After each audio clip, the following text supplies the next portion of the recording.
दोस्तों, कैसे हैं आप सभी लोगों का आपके अपने चैनल में स्वागत, वंदन, अभिनंदन। दोस्तों आज हम बात करने वाले हैं कंप्यूटर के बारे में। जी हाँ दोस्तों, बहुत सारी रिक्वायरमेंट आ रही थी कि सर कंप्यूटर के ऊपर से वीडियो बनाइए, क्योंकि देखिए दोस्तों पटवारी की वैकेंसी आ गई है ना। सीपीसीटी भी लगभग हर 6 महीने में आती रहती है, तो उसको ध्यान में रखकर दोस्तों आज से हम कंप्यूटर का वीडियो बनाने वाले हैं, जिसमें हम कंप्यूटर को शुरू से लेकर अंत तक पढ़ाएंगे दोस्तों, है ना। और यदि आप पूरी कंप्यूटर की क्लास कंप्लीट कर लेते हैं दोस्तों, तो ये समझिए कि कंप्यूटर से संबंधित आपका किसी भी एग्जाम में क्वेश्चन आता है तो पूरा आप 100% सही करके आने वाले हो। खासतौर पर दोस्तों इसमें कंप्यूटर की महत्वपूर्ण भूमिका रहेगी आपके पटवारी एग्जाम में, है ना दोस्तों। उसी को ध्यान में रखकर आज का वीडियो बना रहे हैं दोस्तों। तो दोस्तों शुरू करते हैं आज का वीडियो। उससे पहले यदि आप लोग अभी तक चैनल पर नए हो, चैनल को सब्सक्राइब नहीं किया है, तो चैनल को सब्सक्राइब कर लीजिएगा दोस्तों, है ना दोस्तों। यदि आप चाहते हैं कि पटवारी में आपका सिलेक्शन हो और इस पोर्शन में अच्छे नंबर प्राप्त हो, तो आप बिल्कुल चैनल को सब्सक्राइब कर सकते हैं। तो शुरू करते हैं दोस्तों आज का वीडियो। सबसे पहले हम बात करेंगे कंप्यूटर। कंप्यूटर है क्या, व्हाट इज ए कंप्यूटर, है ना दोस्तों। तो सबसे पहले किसी भी चीज की पढ़ने से पहले हमें उस चीज के बारे में पता होना चाहिए। कंप्यूटर क्या है दोस्तों। कंप्यूटर एक स्वचालित इलेक्ट्रिक मशीन है। मतलब स्वचालित मतलब यह स्वयं के द्वारा चलती है, स्वयं द्वारा चलित मशीन होती है ना दोस्तों। जिसे हम इंग्लिश में बोले तो computer is a electronic device. Computer एक इलेक्ट्रॉनिक मशीन है, इलेक्ट्रॉनिक मशीन है। यदि आप स्वचालित नहीं भी बोल पा रहे तो इलेक्ट्रॉनिक मशीन है जो डाटा तथा निर्देशों को इनपुट के रूप में ग्रहण करती है। देखिए जो आपने डाटा है और इनपुट मतलब यदि आपने देखिए दोस्तों, आपको पता है कि कीबोर्ड होता है एक, है ना। कंप्यूटर के अंदर एक कीबोर्ड होता है और एक माउस होता है ना। तो यदि आप कीबोर्ड पर यदि मान लीजिए 4 वाली बटन दबाते हैं, 4 वाला डिजिट दबाते हैं, तो कंप्यूटर की स्क्रीन पर 4 दिख जाएगा। मतलब यह क्या कर रहा है, निर्देशों को इनपुट कर रहा है। आपने जो यहां से निर्देश देंगे, जो आप डाटा देंगे, तो उसको क्या कर लेगा, इनपुट करके ग्रहण करता है ना दोस्तों। निर्देशों को इनपुट के रूप में ग्रहण करता है। देखिए दोस्तों, इनपुट के रूप में ग्रहण करता है, निर्देशों के अनुरूप उसका विश्लेषण करता है। निर्देशों के अनुसार का मतलब होता है, जैसे मान लीजिए आपने जो भी आप निर्देश देंगे उसी के अनुसार यह विश्लेषण करता है तथा आवश्यक परिणामों को निश्चित प्रारूपों में आउटपुट के रूप में निर्गत करता है। और जो आवश्यक परिणामों को निश्चित प्रारूपों के रूप में, जो आपके प्रारूप हैं, है ना, उसके रूप में क्या करता है, निर्गत करता है, मतलब आउटपुट करता है। यह डाटा निर्देश मतलब डाटा निर्देश, देखिए यह डाटा निर्देश मतलब सॉफ्टवेयर तथा परिणामों को स्टोर भी करता है। देखिए जो आपने डाटा स्टोर किए हैं, जो डाटा दिया है उसको यह स्टोर भी कर सकता है और कई सालों तक, है ना, ये अपने आप में स्टोर कर रख सकता है ताकि आवश्यकता अनुसार इसका उपयोग किया जा सके। यह डाटा के भंडारण मतलब स्टोरेज तथा तीव्र गति से त्रुटि रहित ढंग से इसका विश्लेषण का कार्य भी करता है। देखिए यह डाटा का भंडारण करता मतलब स्टोरेज भी करता है और तीव्र गति से, और त्रुटि मतलब गलतियों से रहित यह विश्लेषण कार्य भी कर सकता है। तो ये कंप्यूटर होता है। देखिए कंप्यूटर के लिए इतनी बड़ी परिभाषा में याद रखने की आवश्यकता नहीं है। कंप्यूटर के लिए बस इतना याद रख लें कि कंप्यूटर एक इलेक्ट्रॉनिक डिवाइस है ना दोस्तों, जो डाटा को इनपुट के रूप में ग्रहण करता है दोस्तों, इनपुट के रूप में ग्रहण करता है और उनका विश्लेषण भी कर सकता है और डाटा को यह अपने आप में स्टोर भी कर सकता है और त्रुटि रहित ढंग से इसको विश्लेषण भी कर सकता है। तो ये होता है दोस्तों कंप्यूटर। अब देखिए दोस्तों, आप लोगों को दिखा दूं कि ये आपको कंप्यूटर की पिक्चर दिख रही होगी। देखिए ये कंप्यूटर है।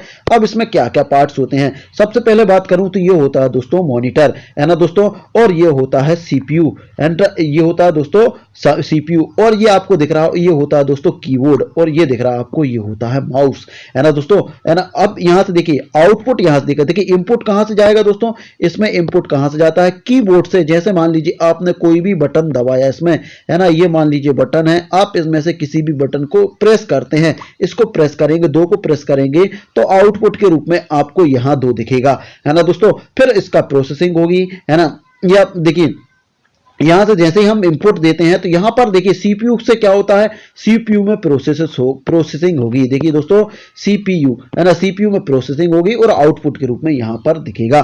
तो दोस्तों क्या क्या होता है, देखिए जैसे ही हम यहां पर क्या करते हैं, जैसे ही हम यहां पर निर्देश देते हैं, जैसे ही निर्देश देते हैं, है ना, इनपुट करते हैं, तो पहले उसकी प्रोसेसिंग होगी, है ना, फिर उसके बाद आउटपुट निकल जाएगा। सीधी बात। देखिए दोस्तों एक मैं आपको वो भी बता दे रहा हूं कि देखिए जैसे हम किसी को इनपुट देते हैं, है ना, हमने यहां से क्या दिया, इनपुट दिया दोस्तों। देखिए इनपुट दिया और उसका क्या होगी, उसकी प्रोसेसिंग होगी, उसकी प्रोसेसिंग होगी, है ना दोस्तों। हम ऐसे चित्र भी बना सकते हैं आप लोग। देखिए यहां से अपन ने इनपुट दिया, देखिए दोस्तों यहां पर इस तरीके से भी आप समझ सकते हो कंप्यूटर को।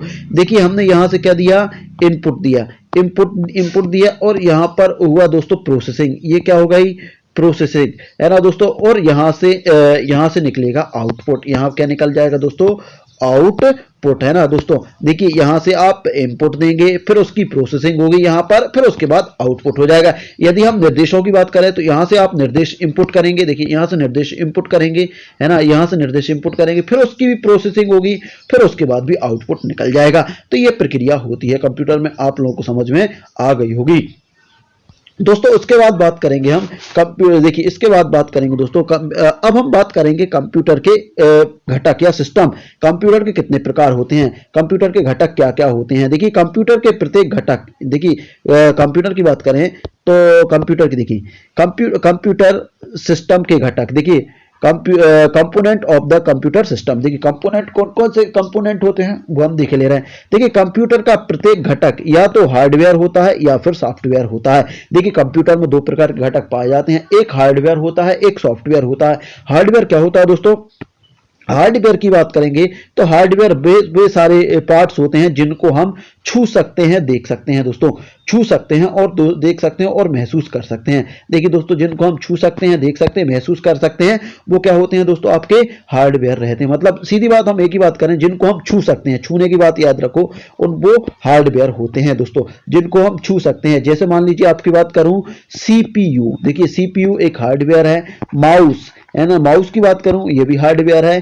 कीबोर्ड, है ना दोस्तों, कीबोर्ड की बात करें तो ये भी हार्डवेयर है। स्पीकर, है ना दोस्तों, स्पीकर की बात करेंगे, स्पीकर, देखिए दोस्तों जो स्पीकर लगते हैं, है ना, लाउड स्पीकर, वो भी एक हार्डवेयर है दोस्तों।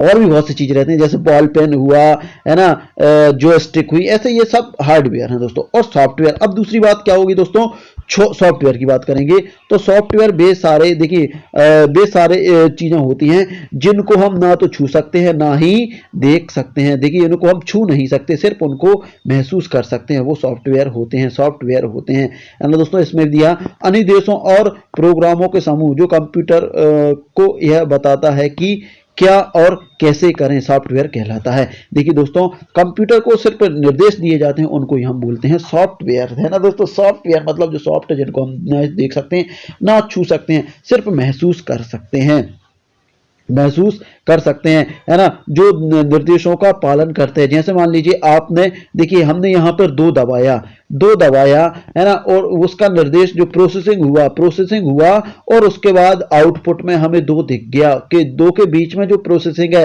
ना, दो इनपुट किया और आउटपुट हुआ, उसके बीच की जो प्रोसेसिंग होती है वो होती है सॉफ्टवेयर, है ना दोस्तों, वो होती है सॉफ्टवेयर। सॉफ्टवेयर को हम छू नहीं सकते, ना ही भौतिक रूप से देख सकते हैं। देखिए ना तो छू सकते हैं ना ही देख सकते हैं। इस प्रकार हार्डवेयर कंप्यूटर का शरीर, है ना। और बात करें तो हार्डवेयर यदि कंप्यूटर का शरीर है तो सॉफ्टवेयर उसकी आत्मा। देखिए दोस्तों यदि हम बात करें कि हार्डवेयर, जैसे मान लीजिए किसी शरीर है, देखिए कंप्यूटर का शरीर है तो सॉफ्टवेयर आत्मा को हम देख नहीं सकते ना ही छू सकते, है ना दोस्तों, हम महसूस कर सकते हैं किसी के अंदर, तो ऐसा ही होता है सॉफ्टवेयर। तो आप लोगों को समझ में आ गया होगा। तो दोस्तों हम आज यहाँ पर देखिए, मैंने आपने आज क्या क्या देख लिया, आज हमने देख लिया कंप्यूटर के बारे में पढ़ लिया, कंप्यूटर के कंपोनेंट्स पढ़ लिए, कौन कौन से कंपोनेंट सिस्टम होता है, एक हार्डवेयर होता है, एक सॉफ्टवेयर होता है, एक होता है डाटा। अब डाटा के बारे में और देखेंगे। डाटा क्या है दोस्तों, डाटा कच्चे तथ्यों और सूचनाओं का अव्यवस्थित संकलन है। कच्चे तथ्यों मतलब ये समझिए कि दोस्तों जो कच्चे तथ्य रहते हैं, कच्चे तथ्य मतलब ये समझिए कि जो सामग्री है ना, सामग्री को अव्यवस्थित ढंग की जो वो है ना, अव्यवस्थित ढंग से जो रखा जाता है वही डाटा रहता है। जैसा मान लीजिए हमें एक एप्लीकेशन टाइप करनी है, तो हम क्या करेंगे दोस्तों, एप्लीकेशन टाइप करेंगे तो कीबोर्ड से, देखिए कीबोर्ड से हम टाइप करेंगे और उसकी प्रोसेसिंग होगी और हमें आउटपुट के रूप में आउटपुट के रूप में कहाँ दिखेगा दोस्तों, आउटपुट के रूप में हमें दिखेगा मॉनिटर पर। तो यही जो हम कर रहे हैं ना, कर रहे हैं ना, जो टाइप कर रहे हैं दोस्तों, और आउटपुट होकर कहां दिख रहा है, हमें दिख रहा है माउस पर, मॉनिटर पर दिख रहा है, वही तो डाटा है, वही डाटा है ना दोस्तों। क्या है डाटा, वही डाटा है। यदि डाटा की आपको परिभाषा याद रखनी है तो डाटा क्या है?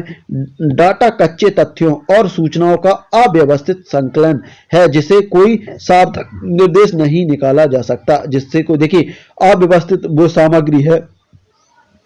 डाटा कच्चे तथ्यों और सूचनाओं का, देखिए, कच्चे तथ्यों और सूचनाओं का अव्यवस्थित संकलन है जिससे कोई सार्थक निष्कर्ष नहीं निकाला जा सकता। जिससे क्या दोस्तों? कोई सार्थक निष्कर्ष नहीं निकाला जा सकता। डाटा को दो प्रकार में विभाजित किया जा सकता है। देखिए, डाटा को दो प्रकार में विभाजित किया जाता है। कौन कौन सा? एक होता है संख्यात्मक डाटा। संख्यात्मक डाटा मतलब न्यूमेरिकल जिसे बोला जाता है, जिसमें सभी अंक आ जाते हैं, 0 से लेकर 9 तक अंकों का प्रयोग होता है ना। ये डाटा जिसको हम अंक गणितीय क्रिया कर सकते हैं, विद्यार्थियों का प्राप्तांक, कर्मचारियों का वेतन आदि। देखिए, संख्यात्मक डाटा क्या होता है? जिसमें गणितीय रूप से काम किया जाता है, जैसे 1 2 3 4 इन सभी संक्रियाओं का यूज होता है, चाहे वो जोड़ हो, घटाना हो, गुणा हो, भाग हो, है ना। इनमें जो नंबर का सिस्टम किया जाता है वो सब संख्यात्मक डाटा होता है। और दूसरा होता है चिन्हात्मक डाटा। देखिए, चिन्हात्मक डाटा क्या होता है? इसमें अंकों, अक्षरों, देखिए, इसमें अक्षरों, अंकों और चिन्हों का प्रयोग होता है। इसमें अंक गणितीय क्रियाएं नहीं की जा सकती, इनकी तुलना की जा सकती है, और कर्मचारियों का पता, है ना दोस्तों। देखिए दोस्तों, जैसा कि मान लीजिए हम संख्यात्मक डाटा में क्या कर रहे थे? विद्यार्थियों के प्राप्तांक, विद्यार्थियों को प्रतिशत, कर्मचारियों की सैलरी, है ना, वेतन। और जो आपका रहेगा चिन्हात्मक डाटा, चिन्हात्मक डाटा क्या रहेगा? चिन्हों के द्वारा, है ना। चिन्हात्मक और अक्षरात्मक जो डाटा रहता है वो चिन्हात्मक डाटा कहलाता है। इसमें क्या होगा? हम इसमें ना तो जोड़ कर सकते हैं, ना गुणा कर सकते हैं, ना भाग कर सकते हैं, सिर्फ कर्मचारियों का पता बता सकते हैं, कर्मचारियों का पता बता सकते हैं, है ना दोस्तों। तो ये आप लोगों को क्लियर हो गया होगा डाटा क्या होता है। डाटा दो प्रकार का होता है, एक संख्यात्मक डाटा होता है और एक चिन्हात्मक डाटा होता है। संख्यात्मक डाटा में 0 से लेकर 9 तक की संख्या अंकों का हम प्रयोग करते हैं उसमें, है ना। अब संख्या कुछ भी हो सकती है। और चिन्हात्मक में विभिन्न प्रकार के चिन्ह रहेंगे, है ना, जिसमें अक्षर रहेंगे, शब्द रहेंगे, है ना। अंकों तथा चिन्हों का प्रयोग किया जाता है। इसमें देखिए अंकों का भी प्रयोग किया जाएगा और चिन्हों का। जैसे मान लीजिए हमें बड़े के लिए इस तरीके से, छोटे के लिए इस तरीके से, है ना। हम बहुत सारे चिन्हों का, प्लस के लिए इस चिन्ह का, माइनस के लिए इस चिन्ह का प्रयोग कर सकते हैं, है ना। गुणा के लिए इस चिन्ह का प्रयोग करते हैं, भाग के लिए इसके। तो ये चिन्हात्मक डाटा होते हैं दोस्तों। उसके बाद बात करेंगे हम सूचना। सूचना क्या है ना। इन सूचना क्या होती है दोस्तों? सूचना डाटा का उपयोगिता के आधार पर किए गए विश्लेषण और संकलन के बाद प्राप्त तथ्यों को सूचना कहते हैं। देखिए दोस्तों, क्या है? डाटा का उपयोगिता के आधार पर, जो आप उपयोग कर रहे हैं, जिसकी आपकी जो उपयोगिता है के आधार पर किए गए विश्लेषण, है ना। और उसके बाद हमने जो विश्लेषण किया, आपका जिस तरीके से आप उसको उपयोग करना है और उसके अनुसार आपने विश्लेषण किया है ना। संकलन के बाद प्राप्त तथ्यों की सूचना कहते हैं, और जो तथ्य प्राप्त हुए हैं उसको हम सूचना कहते हैं। इस प्रकार डाटा अव्यवस्थित तथ्य है जबकि सूचना व्यवस्थित तथ्य है। देखिए दोस्तों, डाटा की बात करें तो हम ऐसे भी समझ सकते हैं, जो डाटा है वो अव्यवस्थित तथ्य है, जबकि सूचना क्या है? व्यवस्थित तथ्य है। जैसे कि आप यहां से भी समझ सकते हैं, जैसे मान लीजिए कंप्यूटर स्क्रीन है ना, माउस है और कीबोर्ड है। कीबोर्ड पर हमने, देखिए दोस्तों, जो हम एप्लीकेशन टाइप कर रहे हैं, मुझे अपनी छुट्टी के लिए एप्लीकेशन टाइप करनी है, तो वो है आपका डाटा। जो टाइप कर रहे हैं दोस्तों वो है डाटा, और प्रोसेसिंग होकर जो हमें आउटपुट के रूप में दिख रहा है वो है दोस्तों सूचना, है ना दोस्तों, वो है सूचना। आप ऐसे भी समझ सकते हैं। तो दोस्तों, और आप एक चीज और दोस्तों मैं आप लोगों को बताना चाहता हूं कि कंप्यूटर शब्द की जो उत्पत्ति है, यदि कहीं पूछ लिया जाता है कि कंप्यूटर शब्द की उत्पत्ति कहां से हुई, तो कंप्यूटर शब्द की उत्पत्ति ग्रीक भाषा के कम्यूट शब्द से हुई है दोस्तों। कहां से हुई है? कंप्यूट शब्द से हुई है। किससे हुई है? ग्रीक भाषा के कंप्यूट। देखिए दोस्तों, कंप्यूट शब्द से हुई है दोस्तों, कंप्यूट शब्द से हुई है ना, जिसका अर्थ होता है गणना करना। इसे हिंदी में संगणक भी कहा जाता है। देखिए, कंप्यूटर को हिंदी में संगणक यंत्र भी कहा जाता है, संगणक यंत्र भी कहा जाता है। कंप्यूटर को हिंदी में संगणक यंत्र भी कहा जाता है। तो दोस्तों, ये था आज का वीडियो। आप लोगों को वीडियो कैसा लगा? अच्छा लगा तो लाइक शेयर कमेंट कर दीजिएगा। और यहाँ पर जो भी त्रुटि हुई है दोस्तों, और आप लोग क्या चाहते हैं, उन सभी को भी यदि सम्मिलित कर लिया जाए, और हम क्या और अच्छे से कर सकते हैं, उसके लिए आप कमेंट्स करके बताएं, है ना दोस्तों। और आप लोगों को क्या चाहिए, तो बहुत सारी चीजें हम आगे विस्तार से करने की कोशिश करेंगे। तो दोस्तों, उसके लिए करना क्या होगा? उसके लिए आपको अभी तक चैनल पर नए हो, चैनल को सब्सक्राइब नहीं किया, सब्सक्राइब कर लीजिएगा दोस्तों, और अधिक से अधिक लोगों को शेयर करिएगा दोस्तों। तो मिलते हैं अगली वीडियो में, तब तक लीजिए जय हिंद, जय भारत।